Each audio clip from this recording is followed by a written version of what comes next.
fake outrage over Batgirl's cancellation. Next up on Just the Talk, so let's talk about it. And welcome to the Flicks, Picks, and the Nitpicks. And I am your humble host, Nove718, and we're gonna get right to it. Batgirl's cancellation causes fake outrage over the interwebs. We got to talk. So I'm watching a couple of YouTube channels and reading comments, and the Batgirl cancellation. Let's just first off, so we get it out the way. It does suck to film a movie that you were excited for, that might be your breakout role, and it's quote unquote taken away from you. But is it? You're just a casualty of someone who's bought this project. Now, here goes the other side of it that people do not want to look at. If you purchase a property that you have absolutely no faith in, and if you have an option to cover it on a tax write-out, would you not accept that? Would you not take that? Yeah, I could probably, let's say I took a $20 million tax write-off on a $90 million project, right? So I'm 70 in the hole. Some people might say, well, that's stupid, because if you put the movie out for a long run, at the very least, even let's say after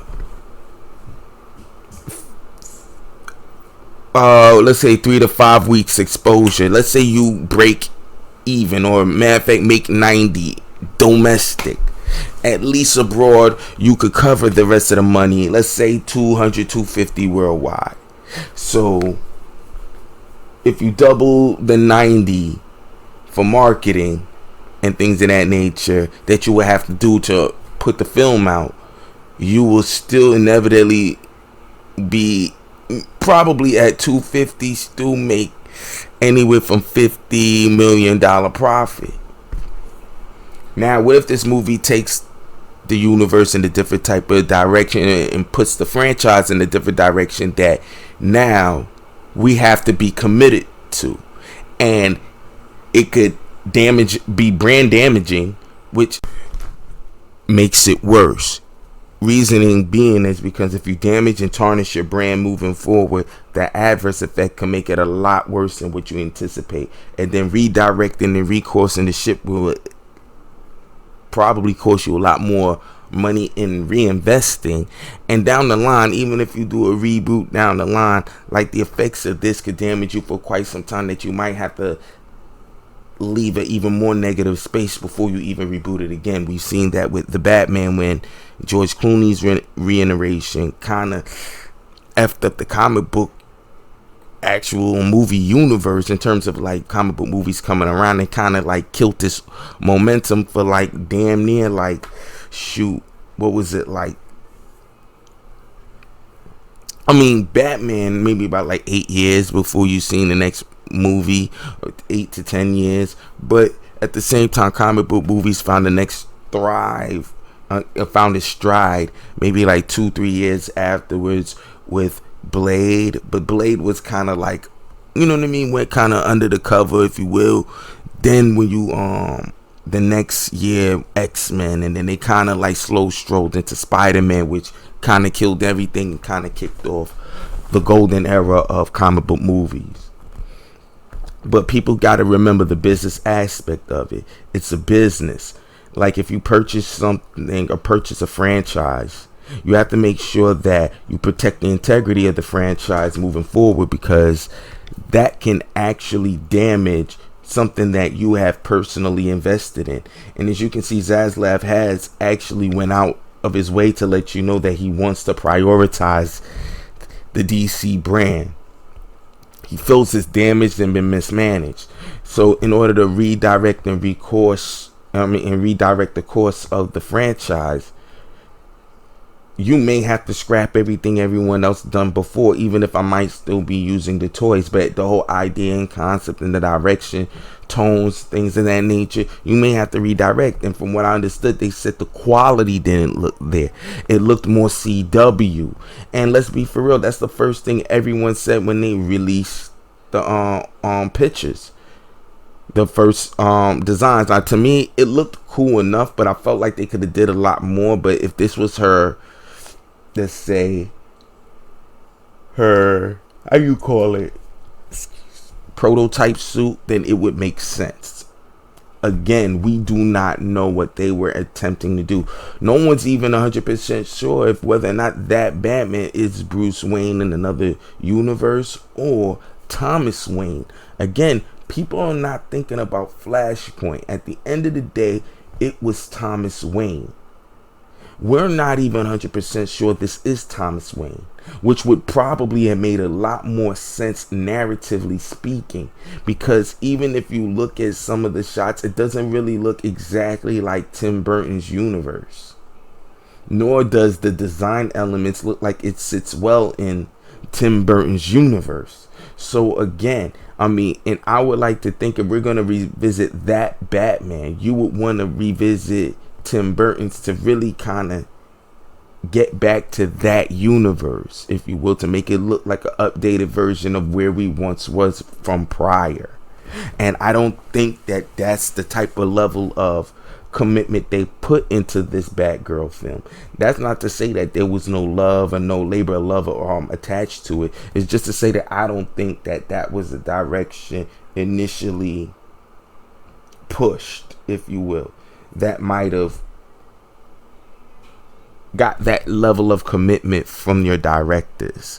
At first I thought that they did reach out to Tim Burton for certain consultations to make this sit nicely in this universe, but what I think they did was make it Thomas Wayne but nod to Tim Burton's universe by utilizing a lot of things that Tim Burton had put into that film to nod to, allude to, but not necessarily say it was that universe, to kind of play on both sides of nostalgia, but while telling the actual Flashpoint story, because that's what I think this will be.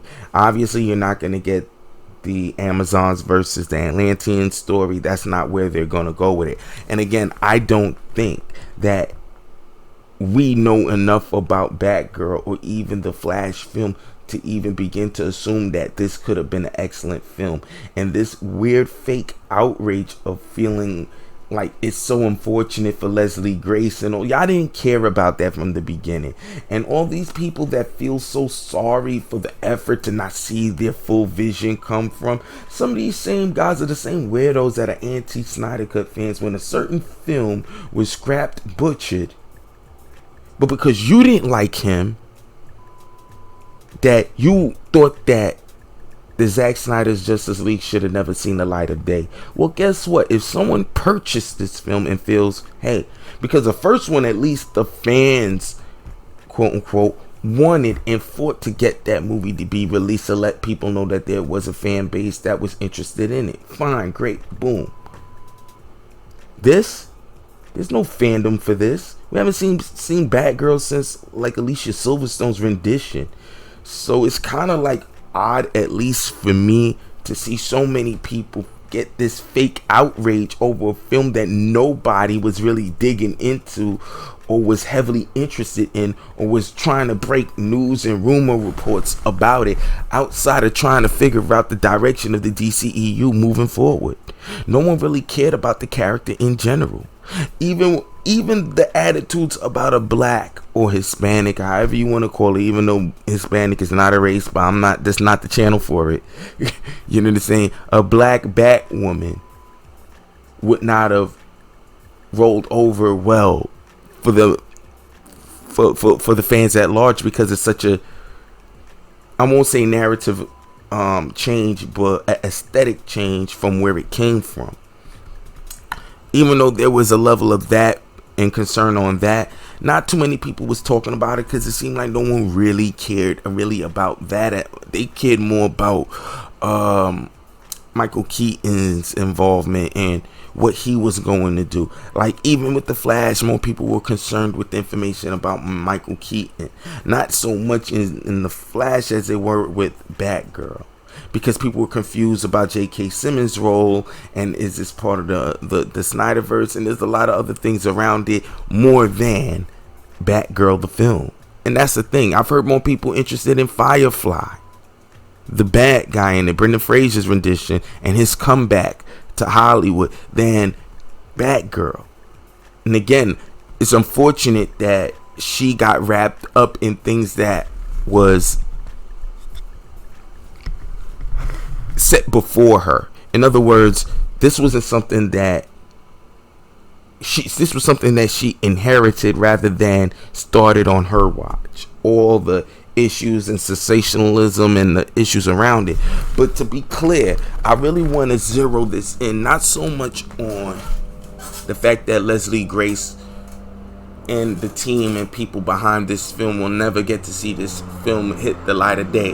And if you ask me, I think that was the bigger issue. The definite idea that no one will ever see it, even out of curiosity. It never hurts people a lot more, and I understand that. But the fake outrage around it, around certain sectors in which you would hear people hate on Zack Snyder to a level that you would have thought he got up and smacked one of their kids. And that's not even the case. Zack Snyder could not even go around promote his film and disavow certain tragedies that happened around that time without him being blamed for it from the other side. He was getting hit from several sides of the coin. This is not me overly bleeding a heart for Zack Snyder personally. That's not what I'm here to do. I'm here to show you the fake outrage from certain sects of fandom that cannot keep it consistent when they want to cry outrage about Leslie Grace having her movie taken from her. Newsflash, it wasn't her fucking movie. It's the Warner Brothers Discovery's film. They invested in it. That's not how things work. You don't own the property. Fans do not own the property. They're presented as consumers. And if consumers either buy in or don't buy into what they are presenting, no business can guarantee you that you'll like their product unless they put a disclaimer or your money back. Films don't do that. Their business strategies to try to get the most out of the consumer. Yes, you have artistic integrity and you want to invest in good art that will actually motivate people to go to the movies and create and generate box office success. There's a balance and a marriage between the two. But when you're dealing with a franchise that everybody seems to think that they know more than people that are accredited in the business with a track record of doing and dealing with and having millions and millions to billions of dollars on the line, everybody seems to think that they have an answer. Just put it out, just put it out, just put it out. No, that's just your curiosity wanting to see if it was good or bad. But you won't take on the risk from it if it turns out to be dangerously bad, that it is brand damaging. After investing so much money in this, you cannot say that just throw out the movie and let's see what happens. That is just a poor strategy, business strategy, bar none. It just is what it is. I think that we need to start being really thoughtful about how we approach this. But most importantly, like I said, be consistent. If you're of the ilk that feel like sorry for Batgirl, sorry for Leslie Grace, that they wouldn't put out her quote unquote movie, the movie that her and her team worked so hard on, quote unquote, like others haven't worked hard on other films that you guys will trash, lambaste, harass, and come at people behind the film continuously over and over again just because you didn't like the movie or the direction or what have you that they went. You're the same type of people that would do that ad nausea, but then cry fake sympathy and outrage tears for Leslie Grace because she was robbed of her movie. Get the fuck out of here. Be consistent. If you're the type that really believes that, I should hope you were the same type that expected the same type of treatment for Zack Snyder.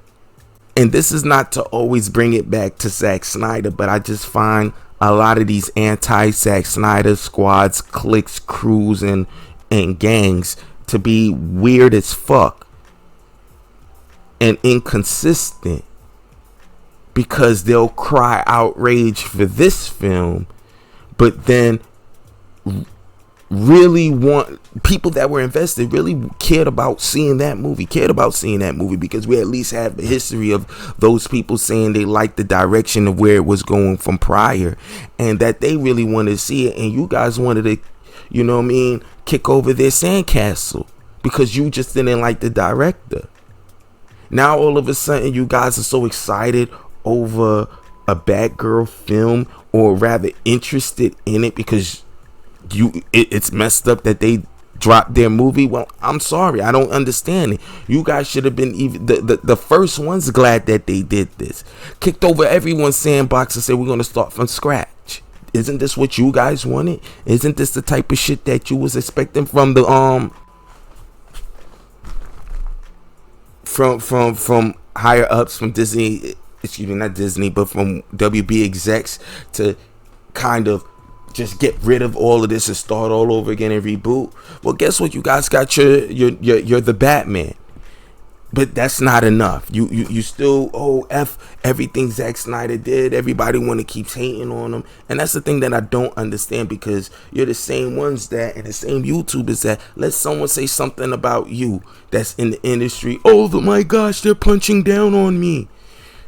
Come on. Same ones that's crying about the industry and all they want is money, and yet at the same time you guys will audit yourself because you don't want to be demonetized. Why? Because your business model is to get money from the same industry that you quote unquote get on YouTube fighting against.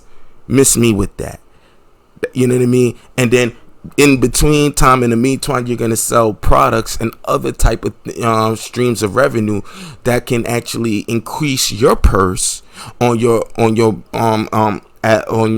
YouTube channel, like merch, whatever, comics, whatever. We all are here trying to diversify our income stream utilizing this platform called YouTube, because it is business. We're all trying to do business wrapped around what we enjoy doing, but we have a business. And just like we want everyone else to respect our business and don't tell me what to do on my YouTube channel, well, don't tell no one what the fuck to do with their property. This is their property. That's why I don't knock that YouTubers go out here and diversify their revenue streams by trying to push merchandise from apparel to comics to movies, shorts, or whatever they're trying to promote, or music. You know what I mean? Because it's a business. You're trying to take what you have, your platform, and maximize the most out of it. What else would you expect a guy that bought the DC franchise was going to do? He's going to do what he can, scrap what doesn't work for him, and he's going to try and build several different type of revenue streams around his franchise. He cannot do that if he has absolutely no confidence in the product being produced. And just because it's my product and it was already made doesn't mean that we are owed anyone to see it. One thing I am very, very self-aware of is a dude that push recast the child, or push definitely restore the Snyder cut, especially push the restore the Snyder verse, and push hashtag release the Snyder cut. I knew one thing for sure is that they did not owe me that film. So the approach was to show that we wanted it, show there was a demand for it. So I jumped on hashtags and did all that I could that way. But I never not once felt that I was owed a film. So leave it in the comments below and let me know what you guys think. Do you think that I'm onto something here? Do you think that a lot of these same people are inconsistent the way I think? Do you think it's a lot of fake outrage? Do you even believe people really care about seeing this Batgirl film, or really care about Leslie Grace as much flack as she got just for even taking on the film? Do you really believe people give a damn? Leave it in the comments below, because you're hearing it with the Flash movie. Oh, it's messed up for the other people. In that case, the Flash makes a little bit more sense, because it's one guy that is real weird and everything around him is kind of like putting a blemish on the whole franchise. This is not exactly that, but I understand how people could feel when you bounce it between the two. But the difference is one movie costs way too much money to just write off, and one costs less enough to. And to be honest, if that Flash movie don't come out, then guess what? The Batgirl movie can't come out because it won't make sense unless the Flash movie comes first. And I think that's another reason why they're taking this opportunity to scrap this movie, because no one knows what they're going to be knows what they're going to have to do with the Flash movie. They may have to reshoot the whole film all over again. They may not want to continue off into that universe and end cap it there as the Flashpoint should, because it's not like it's Crisis where it's merging things together. It is just a Flashpoint. But when you come out of Flashpoint, they want to make it look like the glimmering of effects changes who the Flash looks like, etc., etc. These are possible ideas that they can go with, but at the end of the day, this movie's budget is way too high for them to just disregard, especially after making such a large purchase. But this is just what I think. These are just my ideas. But most importantly, I just wanted to point out the inconsistency and a lot of fandom groups, because I've been noticing a lot of people having this fake outrage over it, and it's fugazi as hell. Because at least be consistent. That's all I'm saying. I'm not saying that you can't have outrage over it or feel like you wanted to see this movie, but you can't say that and be one of those people that are like that, the haters of Zack Snyder's movie and the Snyder cut that came out, in terms of the fact that it was even released. You may hate the fandom, and I'll let you have that. The people circling around, I'll let you have that. At least the release of Snyder, the restore the Snyderverse people, but the release of Snyder cut fandom, when people was trying to get that movie out, you can't hate it. You can't hate it, because at least they were motivated enough and they were true enough fans enough to do at least the work to get notoriety, to get it out. So if you guys care this much about Leslie Grace's film, and I'll support you for pushing for it, hey, start your release the Batgirl hashtags up. I don't know, I don't really care to see it, but I'll be honest with you, I won't be mad that for those that push it. I won't hate on you for it if you have this real interest on it. At least it'll be consistent with this fake outrage that I'm seeing online from anti-Snyder Cut fans, gangs, cliques, crews, and all the rest of it.